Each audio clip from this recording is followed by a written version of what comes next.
container, so they just kind of. Enemy in the container. Oh well. Thank you for pretty much confirming what I just said.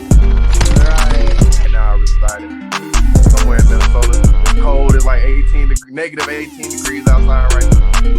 80s pop funk, you know. My first job was on Madden 20.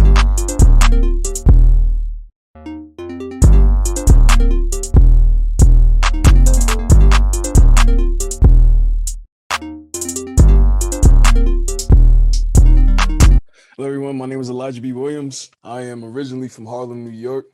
I am a content specialist specializing in film, photography, esports, gaming content, interviews, you name it, I could do it. That's, what a content specialist is. You can check a few categories within the diaspora of skill sets in content creation.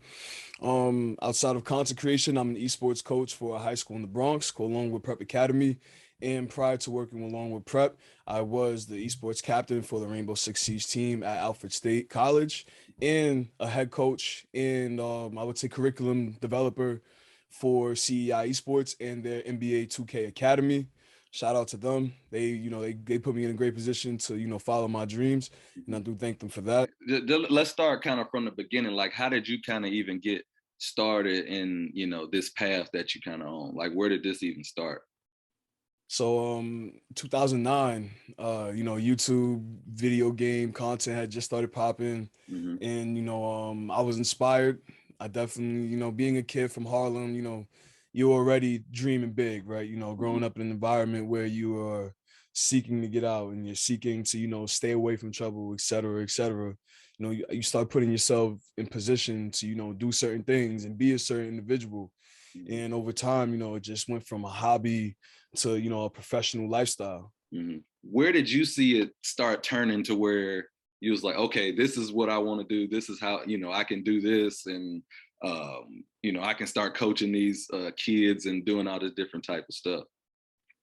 Oh, I would definitely say when I started with CEI, they gave me the keys. I'm going to be real, being a curriculum developer and creating an entire program, and then being able to go into schools and implement that program in real life in real time.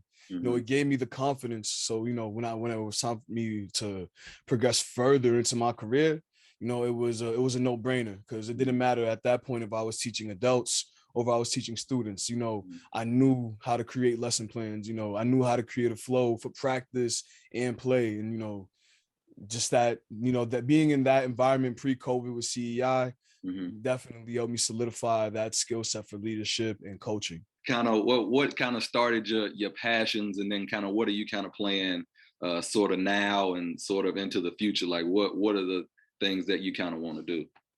Halo, like 2003, 2004, I was a small child, and I'll never forget the first time I put a headset on and I heard somebody talking over the mic. I actually thought it was Master Chief in the game. You know what I mean? Because I'm asking full-blown questions and he's responding. Yeah. I'm like, this is so cool, like I want to do this all the time. And it created like a nurturing effect, even though the internet community isn't a very nurturing place. It made me want to grow in an environment where gaming was just my reality at that time, and it was just in the moment.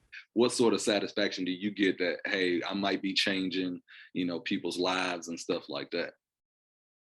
Well, for one, I'm going to school in high school in, New York City. The funding isn't all that. So they might introduce a program and it's going to fall through. It might be really successful. In this case, we had an esports program that fell through. And, it hurt me. It hurt me a lot, because it was something I pursued and watched every day. I practiced for, whether it was Call of Duty or NBA 2K or Rainbow Six Siege or CSGO. I was constantly sharpening my skills and just waiting for those opportunities. And having that first taste of a program in high school and watching it fail was a lot of motivation for me, especially when I'm working in, these schools in Harlem and Brooklyn and the Bronx. And I got kids who look just like me and are from different backgrounds or similar backgrounds and just in the same environment. It was like, if I could give, my heart and soul to them, I would. And, I really enjoy it. So you mentioned the kind of things you kind of got coming up. Like, where's your excitement level on that? Like, what is it that you kind of gonna be doing?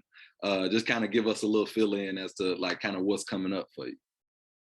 So, right now I'm really focused on my students. We're finishing up my first 6-week program at Longwood Preparatory Academy, and we're gonna be competing against other schools in Valorant.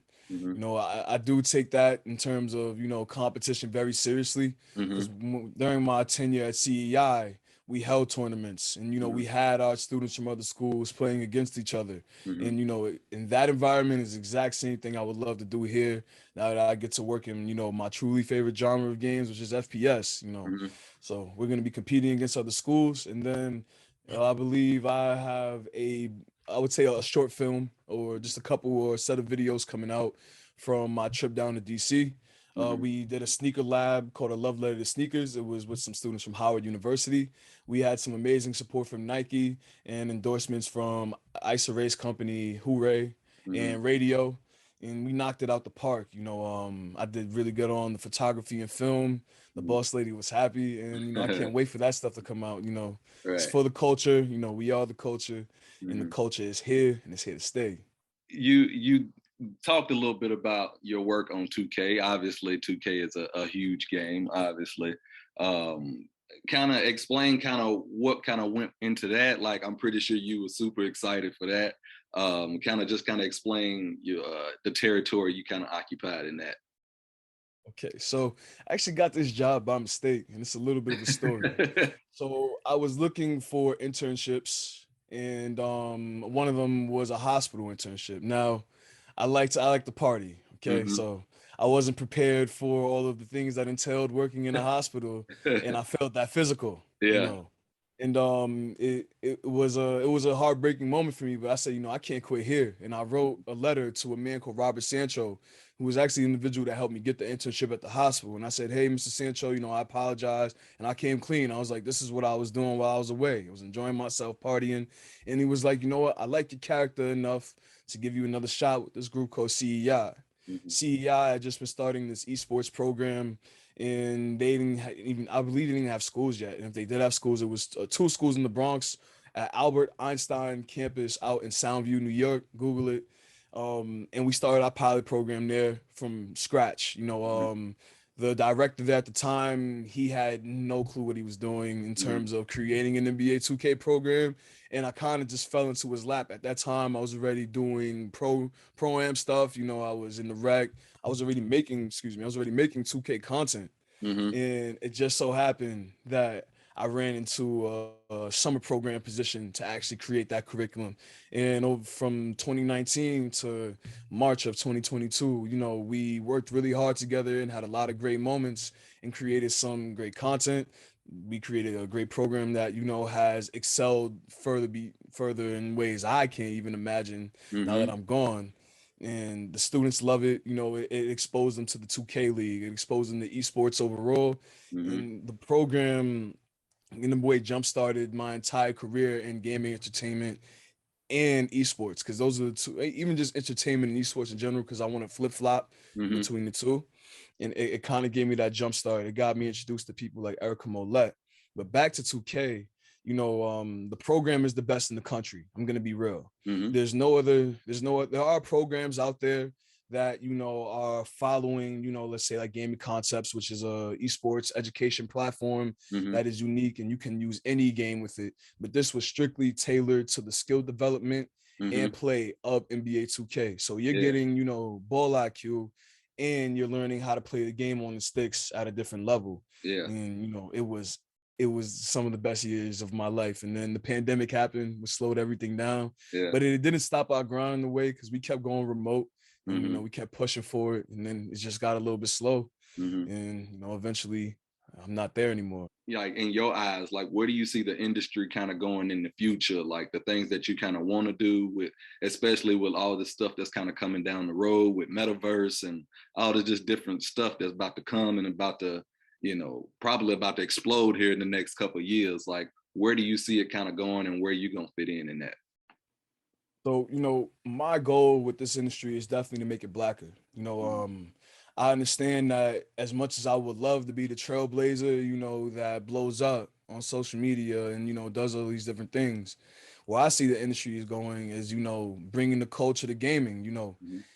I believe over 85% of young black men around, I would say from that were born from like 97 and up play video games. So, you know, some crazy statistic like that, Yeah. but only 2% of them make up the entire pro scene.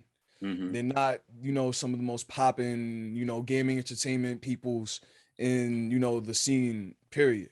And I want to change that. You know, I mean, I'm not saying it's a crutch that I'm gonna give. I'm gonna say I want to create the program that makes the Kanye of like Hmm. esports and makes the whole of esports. You know, I want to be able to leave a mark on the next kid so they could do it for the next kid and it could Hmm. grow to something even exponentially bigger. Hmm. That's where I see the industry. You know, not in it for the money. You Hmm. know, that's what the metaverse is for. That's what NFTs are for. Yeah. And that's just not me. You know, I'd rather see the kid who looks like me do better than me. Hmm. After you got these projects that's coming up and stuff, like think long picture, like what I know you want to kind of, you know, bring the culture in, but like what does that look like? Like, do you have a plan for that? Like what you got going with that? Well, I'm gonna find some venture capitalists and I'm gonna start my own organization. That's it.